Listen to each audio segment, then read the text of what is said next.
এই পৃথিবীর প্রাণীজগৎ কতই না বৈচিত্র্যময়। বিচিত্র স্বভাবের হাজারো প্রাণী ছড়িয়ে রয়েছে এই পৃথিবী জুড়ে। প্রকৃতির খেয়ালেই অনেক প্রজাতির প্রাণী তার নিকটাত্মীয়দের চেয়ে আলাদা। আকৃতি এবং আচার আচরণে নিজস্ব এক বৈশিষ্ট্য নিয়ে তারা দিব্যি বেঁচে রয়েছে এই পৃথিবীতে। আর এই অদ্ভুত প্রজাতির প্রাণীরা মানুষকে অবাক করেছে সবচেয়ে বেশি। তার মধ্যে একটি হলো এম্পার ট্যামারিন। বানর প্রজাতির এই প্রাণীটি তার গোফের জন্য বিখ্যাত। এদের গোফজোড়া দেখতে অনেকটা সম্রাটদের মতো হওয়ায় সম্রাটের নামেই এর নাম রাখা হয় এম্পার ট্যামারিন। আমাজন অববাহিকা, পেরু, বলিভিয়া, ব্রাজিলের বেশ কিছু জায়গা এদের প্রকৃত আবাসভূমি। এদের গায়ের রং ধূসর আর বুকে এক ধরনের হলুদ ব্যান্ড থাকে।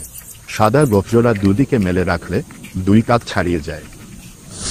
অস্ট্রেলিয়ার শান্ত সমুদ্রের জলে এ ধরনের জলজ প্রাণী দেখতে পাওয়া যায়।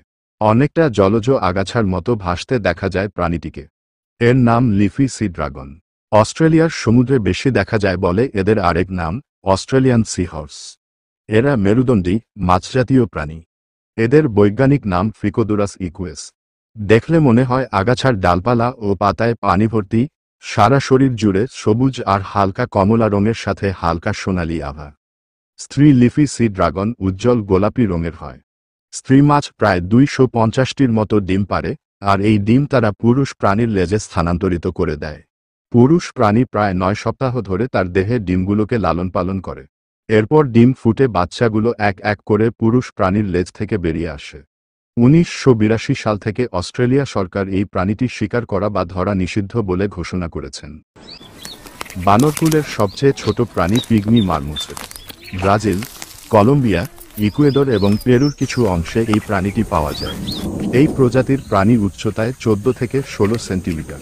তবে এর লেজটা অনেক ক্ষেত্রে তার উচ্চতাকেও ছাড়িয়ে যায়।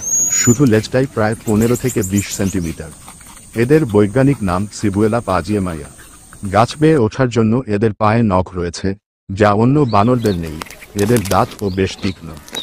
পিগমি মারমোসেটেরা দাঁত দিয়ে গাছের ছাল খুঁটে তার থেকে আঠালো রস বের করে খেতে পছন্দ করে। পোকামাকড় থেকে শুরু করে ফল, পাতা সবই এদের খাদ্য। এরা খুব দ্রুত চলতে পারে। দ্রুতগামী ও খুবই ছটফটে স্বভাবের হওয়ায় এদের এক জায়গায় বেশিক্ষণ দেখা যায় না।